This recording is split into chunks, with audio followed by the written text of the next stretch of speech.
Hello everyone!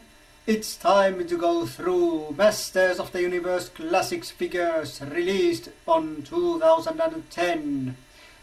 On my last video of this series, of this three-part series, this is second video of that. On my last episode I went through the figures released on 2008 and 2009. And now it's time to go through 2010. Well, those who saw my last video and otherwise know these figures that are released on this line knows that 2008 and 2009 were heavily focused on the classic figures released on 1980s Masters of the Universe toy line. Well, 2010 brought a change to that. And let's start our figures. And on January 2010, the monthly figure was Adora.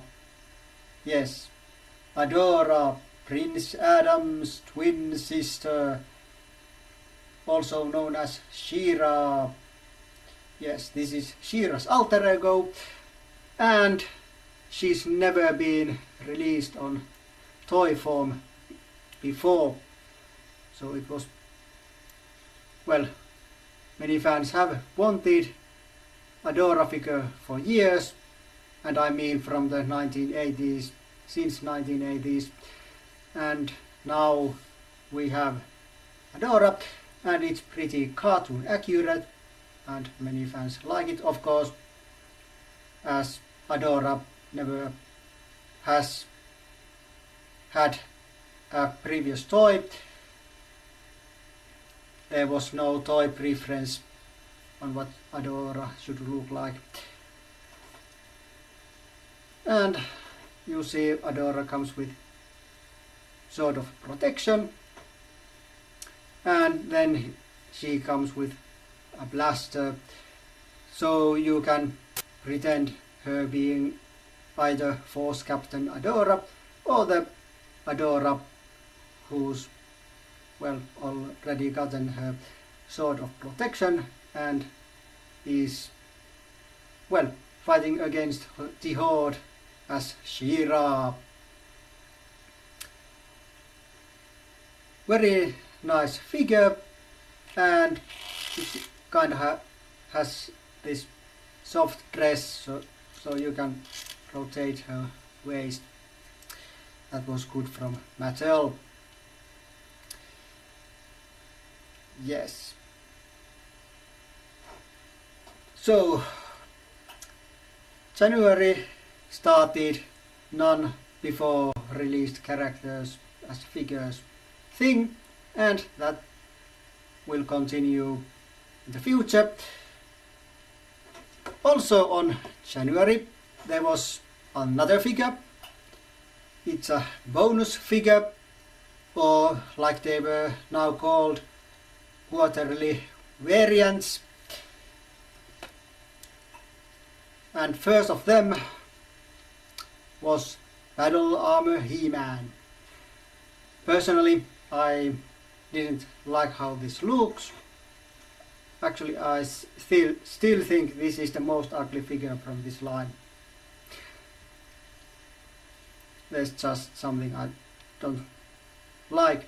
Of course, I don't like variants, so that wasn't a good thing either. So I skipped this figure originally, and this is the only figure I've ever bought from eBay. I mean, only Masters of the Universe Classics figure I've bought from eBay.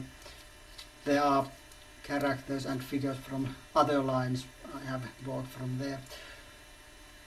And this He-Man comes with the axe and has this, like you can see, it has this damage thing here, and unlike on the vintage figure that had the rotating drum system, embedded on his torso. This classics line doesn't have that kind of features, so to mimic that changing damage, this line now utilizes this breastplate thing, as you can change. This armor is removable and you can change the plate and so on. I'm not going to detach this because I'm kind of worried that these tabs may break, and this is pretty hard plastic. Okay, so that was January. Then came February, and February had couple of figures and couple of very wanted figures. First figure, or the main figure, the monthly figure, was the evil Trapjaw. Yes. You can see his attachments and so on.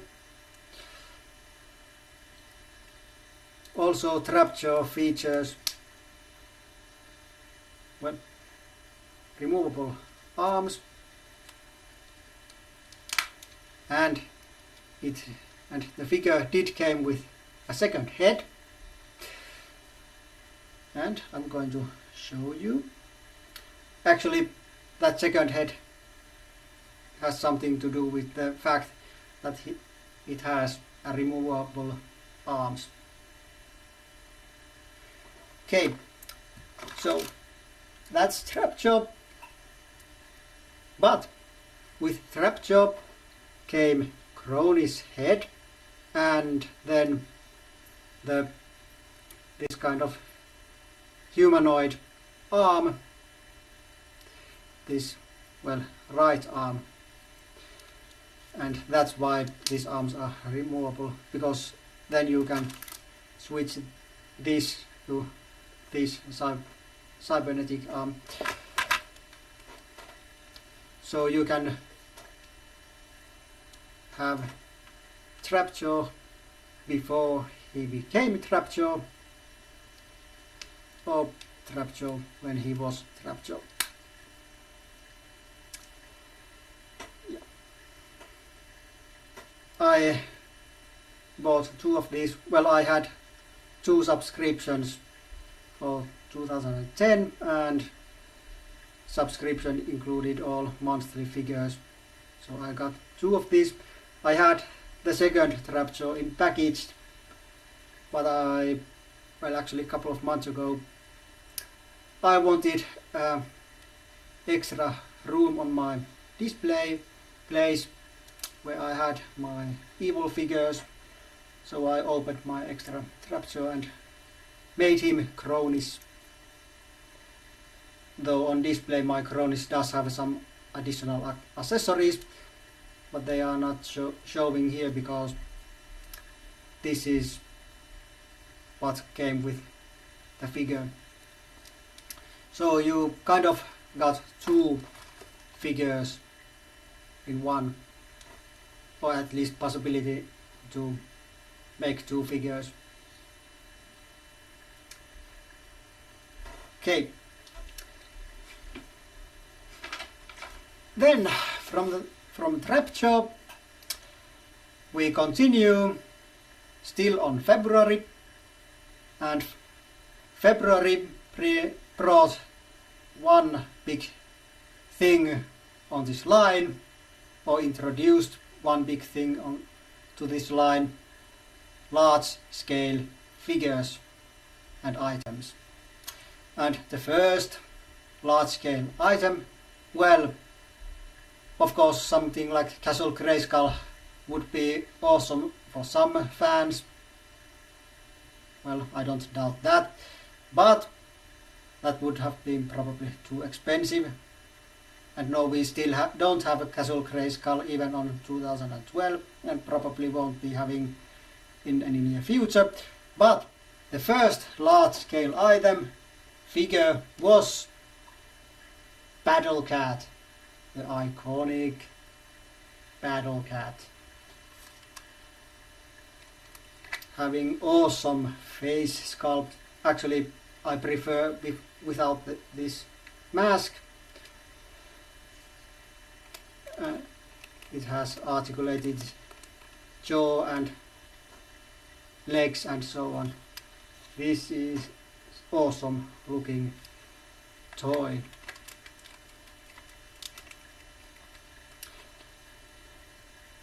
Yeah. This started the large scale items, and fans loved this figure. Okay, then, well, gone was February, and it was time for March. On March we only had one figure, Mossman, that is familiar from the 1980s line, also of course familiar from 2000 line. This is based on that 80s line. It came with second head. Well, actually this is technically the second head because the other head is the vintage type repaint of, well, Beastman head. And like you can see, it's flocked. And those bolt spots are not flock coming off. Nope, it was like that originally. Well, actually when Mossman was first shown, it was flocked entirely. Of course that was prototype at the time. And then Mattel, actually the flocking was much different than that. But then Mattel noticed that there's a problem with the flocking. If you flock the joints, at least these that are now bald, if you flock them, the flock will come out when you move the joints. So they notified the fans that there is a problem, and then there was this poll where Mattel asked if fans want completely flocked Mossman that may lose some articulation, or if they want this partially flocked version where there may be these bald spots but no articulation lost, or completely non-flocked straight repaint of Beastman.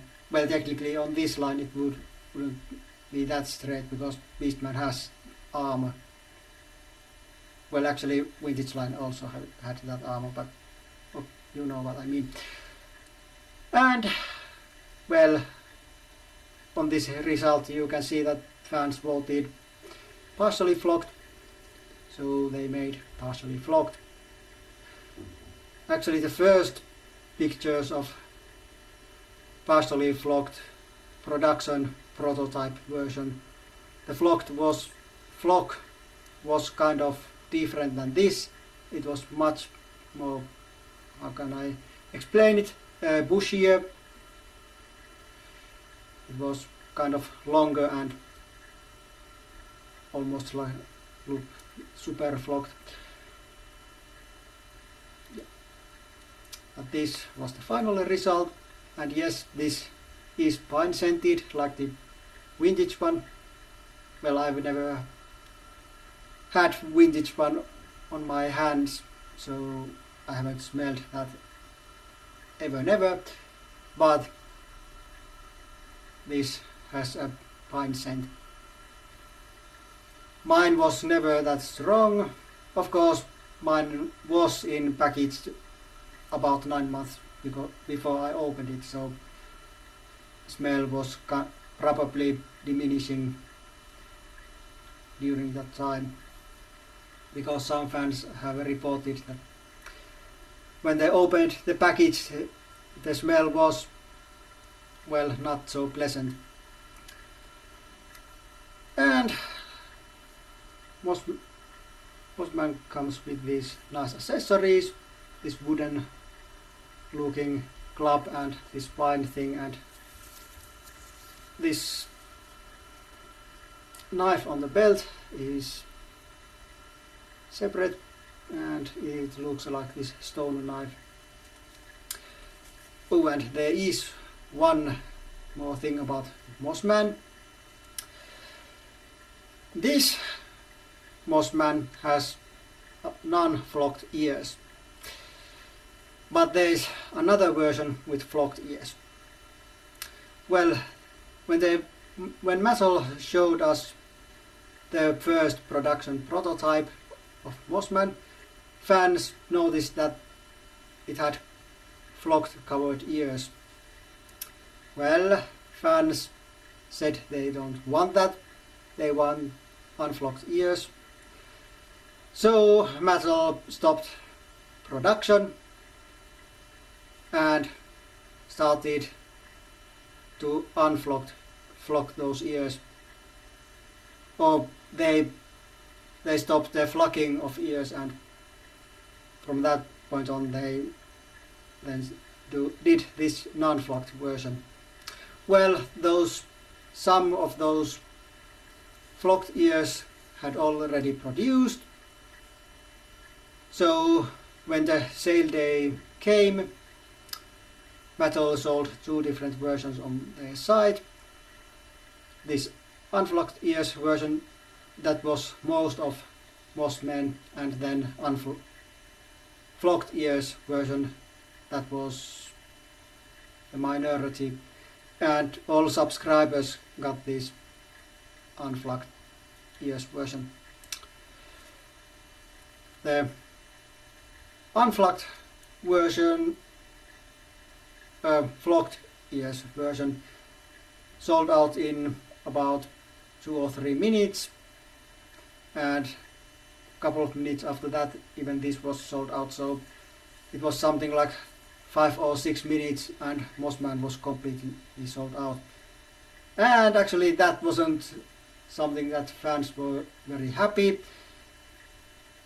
There was, well, kind of all kinds of writing on the discussion forums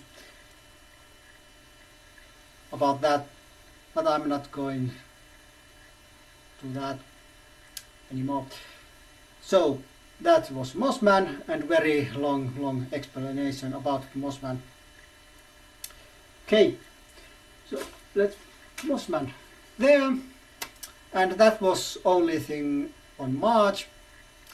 10 became April, and with April came, well, there's no character named April, but female was the figure of the month. It was Evil-Lyn, classic colors Evil-Lyn, this brightly yellow colored Evil-Lyn. And she also came with this long staff. This ball head is removable, so you can have either this shorter thing or this long thing. But that's not all that Evil-Lyn came with.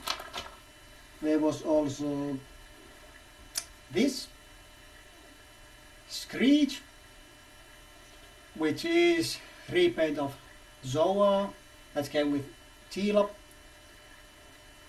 Also Screech got this armor and stand. Well, Zoa didn't got those. Well, the green perch and armor was released for Zoa, but they were in weapons pack that came on 2010.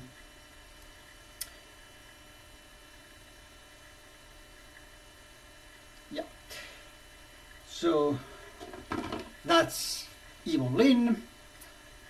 And then there was also another figure on April, but it was subscription exclusive, so it was not available for those who were not subscribers, and for subscribers it was sent automatically, so it couldn't be bought one per subscription. So I got two.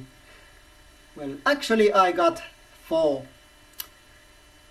Well, long story short, my first package, when they shipped my package with 2 Evil-Lyns and 2 Wun-Dars, never reached me.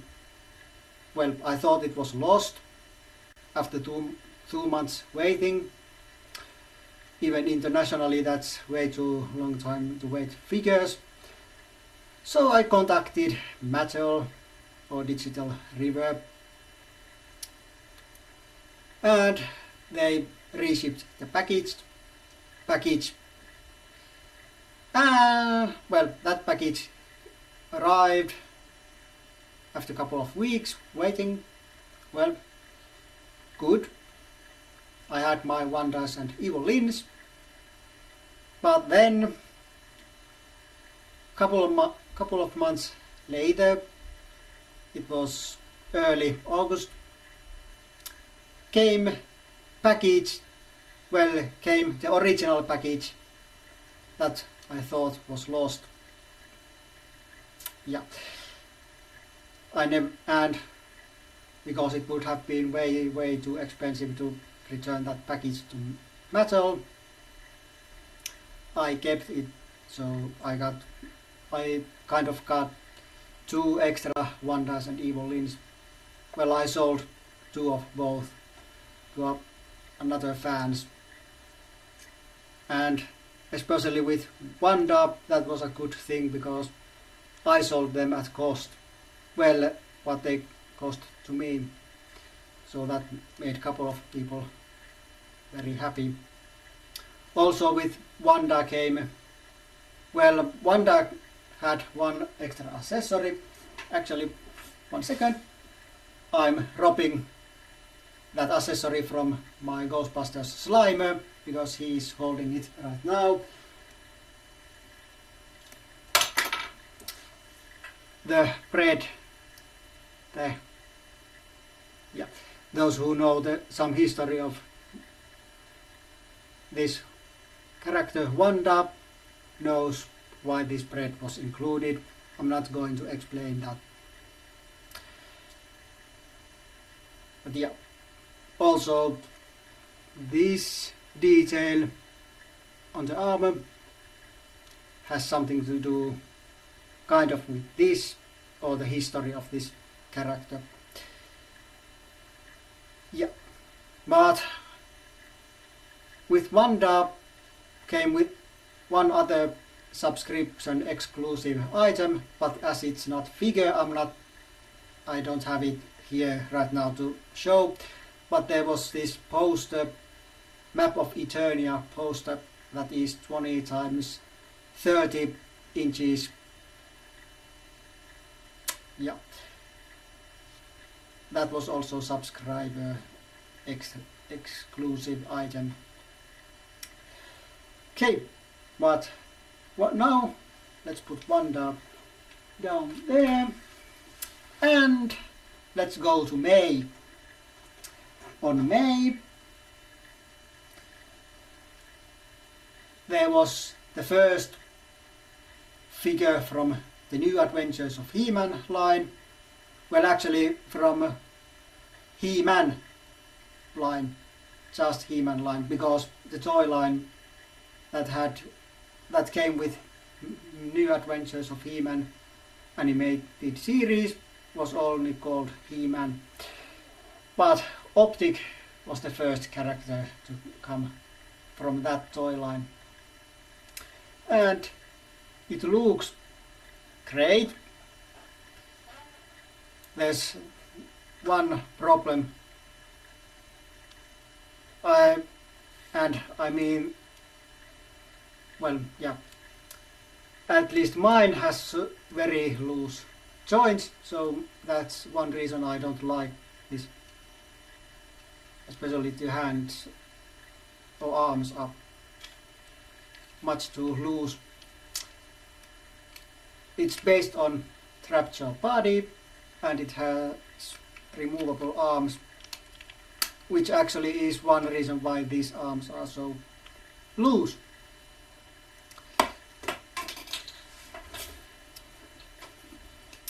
Yeah. Also, Optic came with extra head, eye. So yeah, I like this green one better, so that's why I'm showing it. Yeah, and well, some fans liked this character figure, some didn't, but it sold out pretty quickly, so Mattel was happy.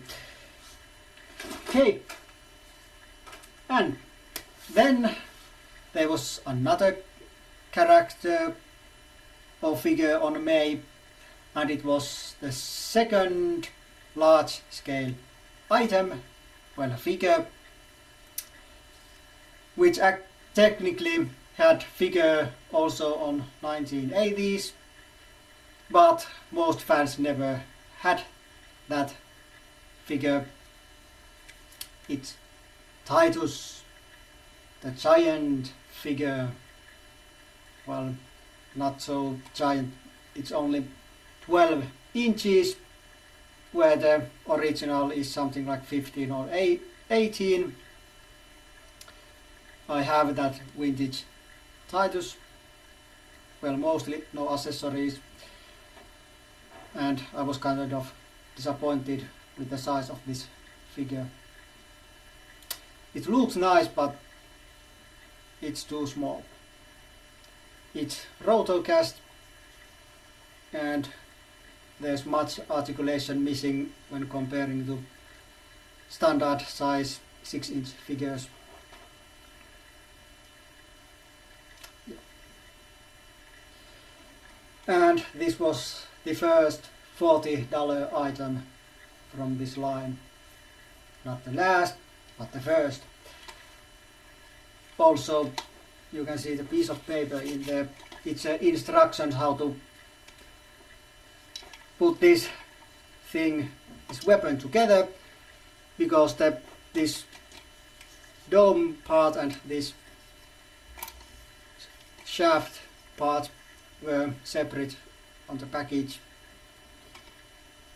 So there was instructions how you put them together. They are not easy to take off. You probably could separate them, but it's not that easy. So they are not permanently attached, but I wanted to keep those instructions. Okay, so, oh, and unlike the vintage figure, this doesn't have rooted hair. This have this, well, sculpted, pretty stiff, or actually pretty hard hair. Okay, let's put Titus down, and then let's go to June.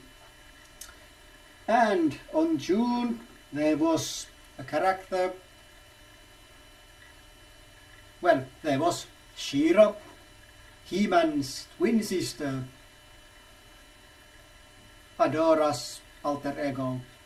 Well, 2010 started with Adora and then came She-Ra. Well, the 2010 was 25th anniversary of She-Ra, so it was kind of fitting for that. And actually, well, something that not all fans know, those who have aware of many things from this line do know, but not all, that originally She-Ra was planned to be released on early 2011, but Mattel, because of anniversary, year, Mattel switched two figures with each other, and the figure that was supposed to be released on mid 2010 then became the early 2011 figure, and She-Ra was released here. Posing these legs are not easy. This skirt is pretty hard plastic and doesn't give in. Also, well, you can see some She-Ra's accessories, but that's not all. She-Ra also came with this comb axe or axe comb or whatever you wanna call it. And then there was this extra head with hole on the forehead. Yeah, why the hole? It doesn't look really nice. It's because of this kind of vintage style mask, which has this little plug there, and you can put it on the forehead, attach it like this, or you can rotate and put it like this.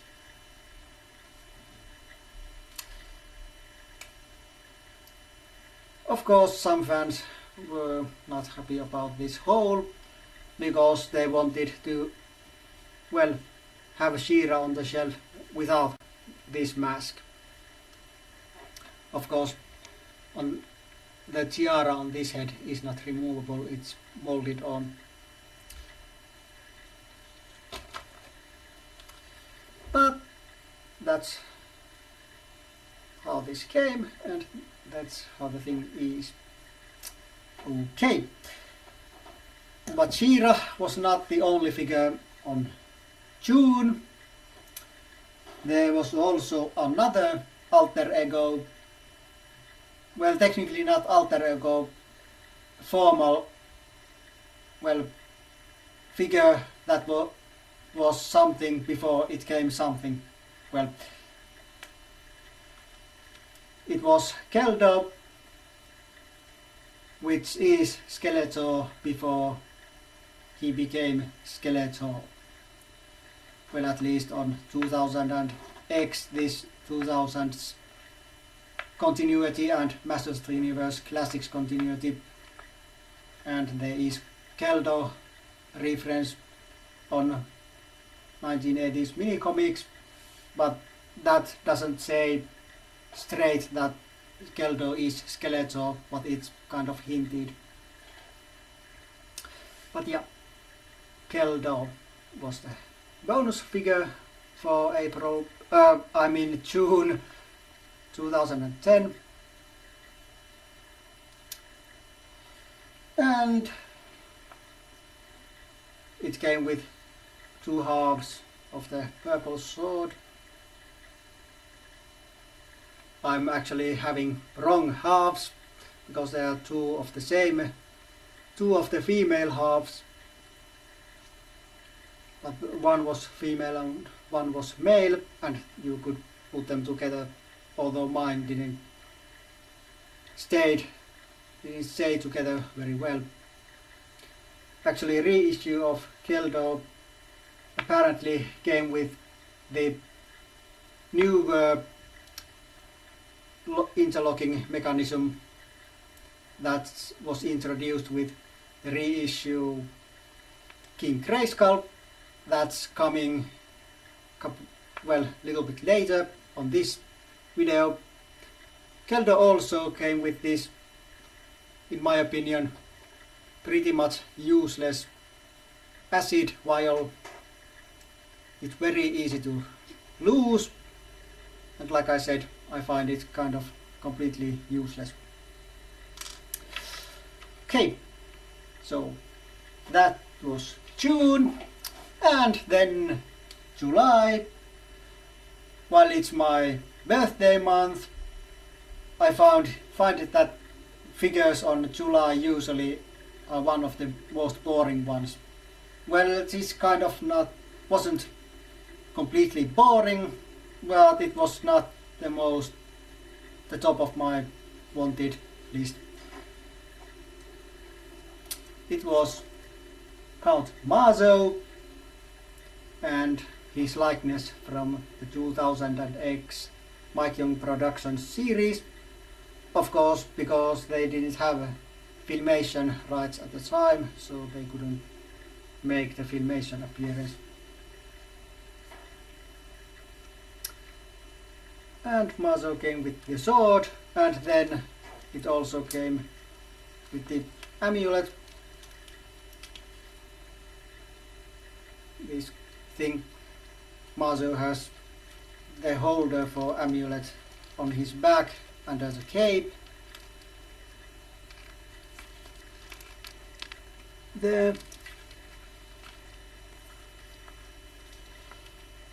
So yeah, Count Mazo with very big cape, and his hand is molded on the shape of that amulet, so it fits perfectly on the hand. Okay, after Mazo, it was time for San Diego Comic-Con exclusive. Yeah, and for 2010, the exclusive was our little friend Trollan Oko.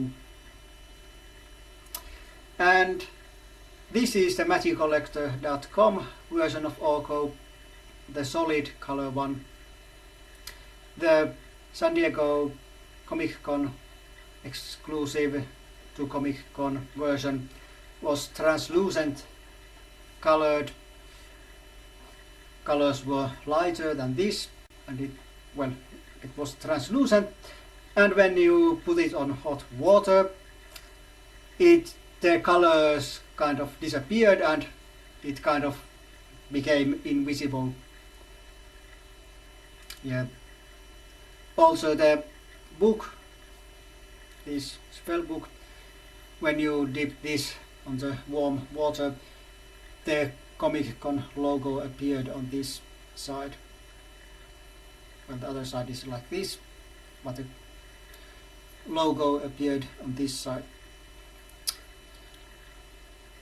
Personally,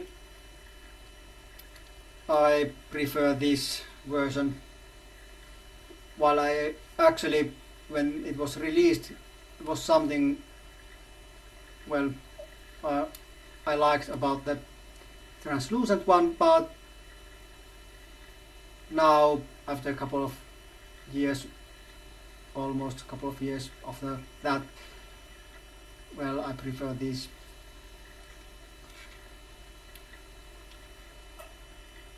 Okay, but Oko was not only thing. Well, the Oko was exclusive, but Oko had one accessory that is awesome. It's the most awesome accessory any figure have ever had on this line, but it's because it's technically not an accessory but completely another figure. Oko came with Prince Adam. Yes, it was marked as accessory, but you can call it a 2-pack. Of course, Prince Adam was lying on the top of the package, and if you look it, depends how you look the package, you probably may not see the Prince Adam on the bottom of that package. You just see that the package is larger than normal, but you can see. Also, you can see that Adam has this smiling kind of face, but it also came with the extra He-Man head. I'm not if I'm not completely wrong, He-Man head might have been on Adam on package, and then this was extra. Or maybe these were both separate. I'm not completely sure. I have a packaged Orko on my shelf there, but I'm not going to look. But yeah.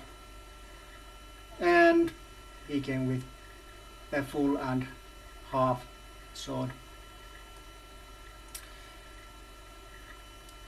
So we got two big names from the Masters of the Universe in the same package, Adam and Orko, which was awesome,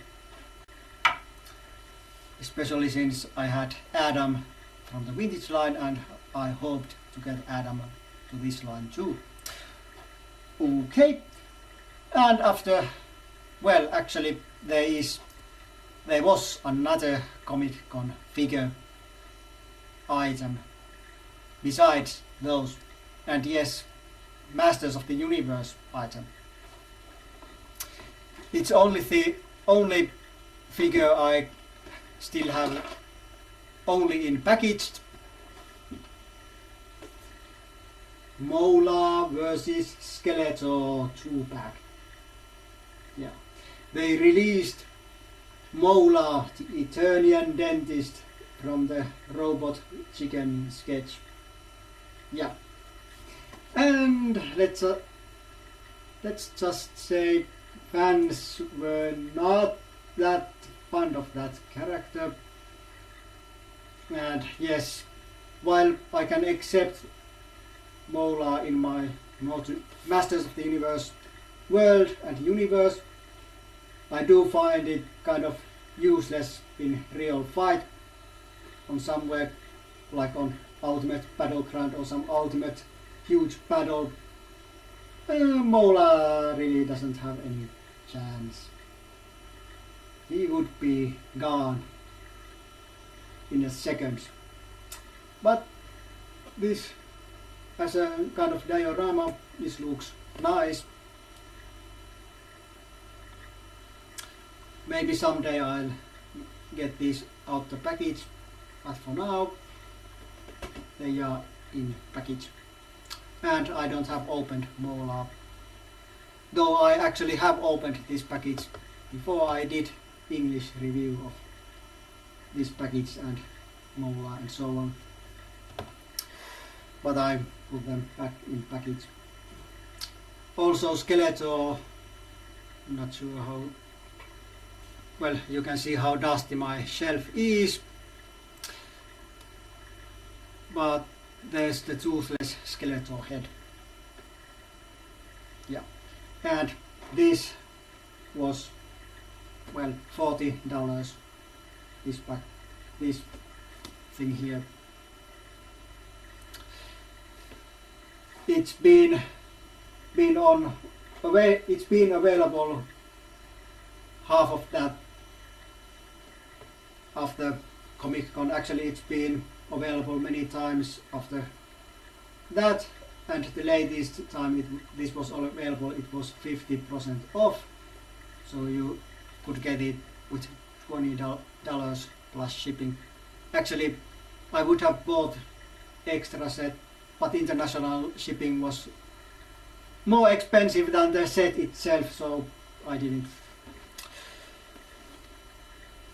Okay, so from San Diego Comic-Con and Mo-Larr we come to August. Well, technically Comic-Con items were already August because those Matty Collector versions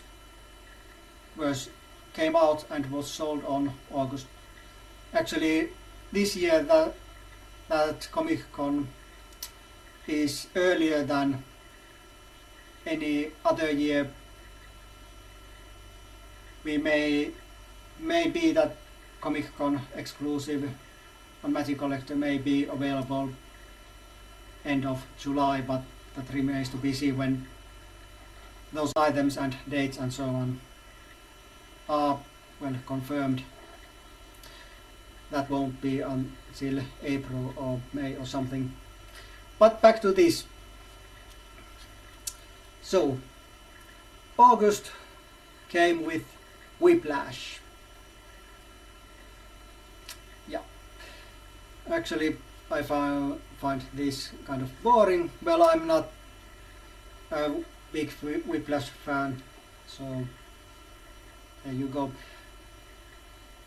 But yeah, it has kind of articulated tail.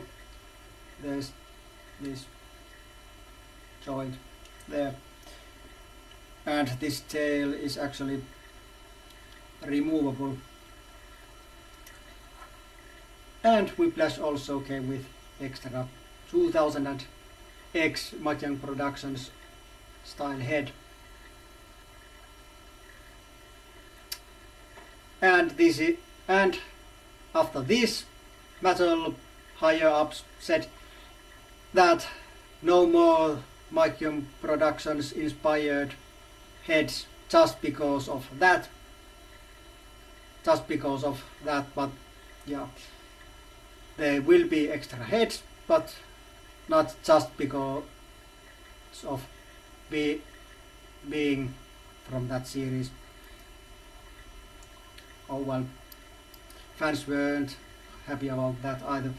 But I'm not going to deeply on that, especially since it seems that there's not too much tape left, so I don't have too much to ramble about.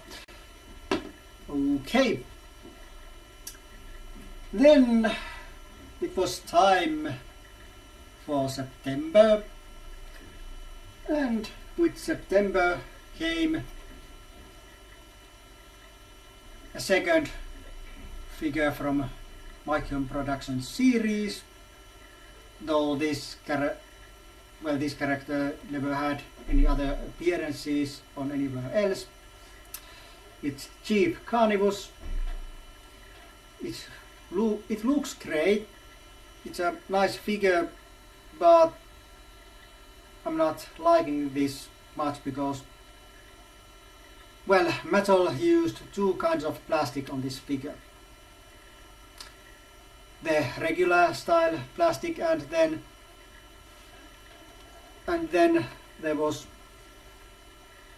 cheaper, more rubbery kind of plastic, and my lower feet are made from that rubbery, annoying plastic. It's kind of annoying and hard to pose these legs, so that's kind of what made this figure off for me. Yeah, but Chief Carnivus.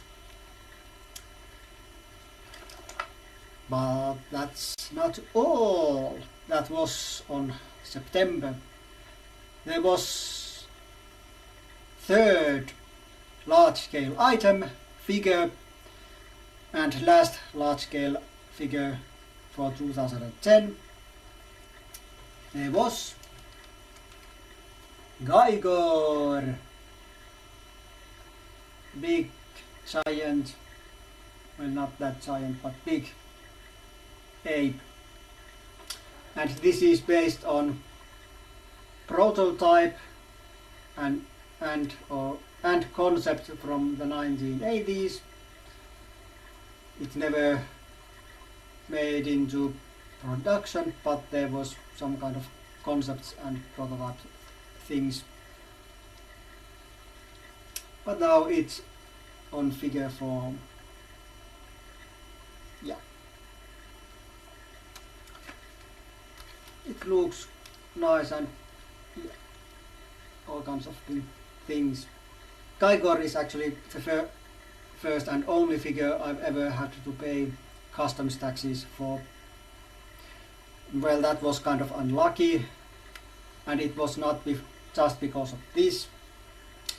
There was one Ghostbusters figure ordered at the same time, and they went, well, about €1 above the limit, and while customs were very well. At that time customs were kind of doing their job very good, and the package didn't go through.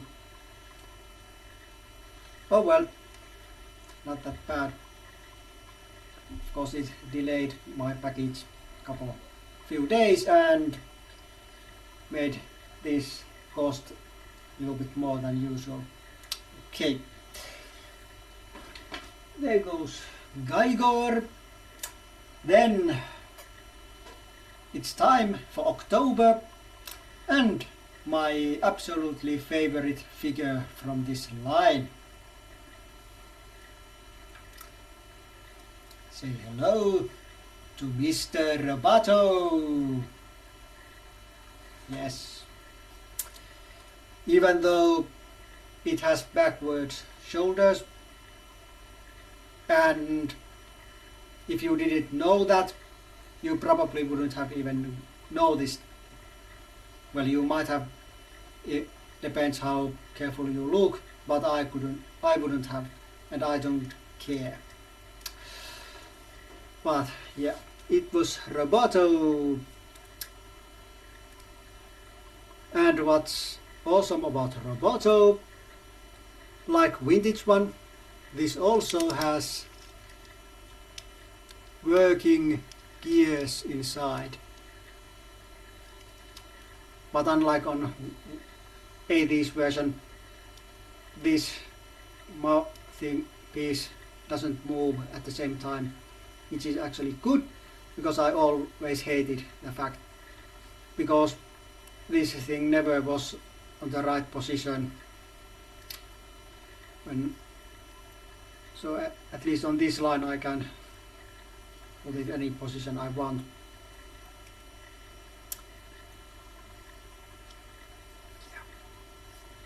And well, you see Roboto's attachment. Of course it came with two others, like the vintage one or the 80s one.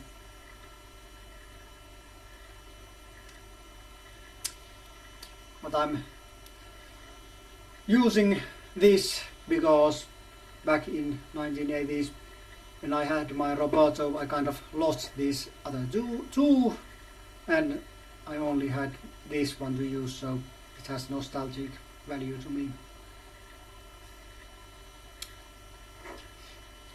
Great figure. Okay, and then came, well, November, and on November we got our first Horde member apart from Hordak. There's Grislow, and yes, he has this fur.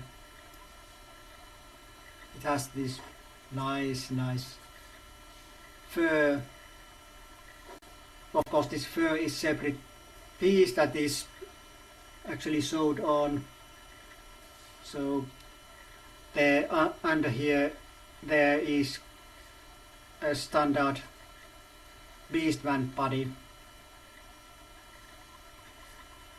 There's other items, and I like the fact that you can store his items, all items, on the back if you want.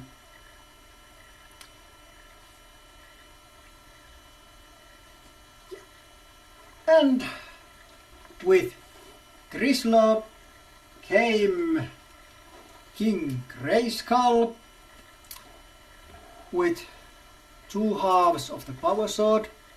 They are now joined together because I put them together, and then this translucent sword and shield and flocked top of cape.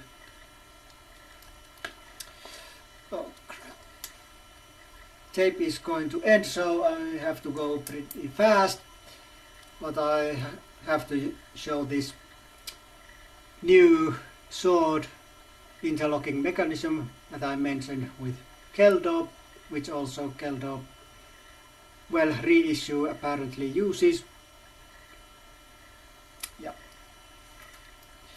And of course I was very happy about this kind of reissue. It's not a straight reissue, but kind of reissue of King Grayskull, because now I had the figure and I don't have to pay horrible sums of money for that San Diego Comic Con version. Of course, in my canon, King Grayskull kind of does not exist, but I'm not going into that now, because we have one figure and not much time. And on December came Basov with wings. Also there were these little insect legs and these accessories, and this helmet comes off and awesome face appears. Yeah. Oh, and King Grayskull came with this ball that has no stand, but stand is coming with Temple of Darkness Sorceress, that is, well, kind of exclusive, that may not be sold on magiccollector.com. Okay, that's it for now. We see each other next time, but until then, it's goodbye for now. Yes, I beat you.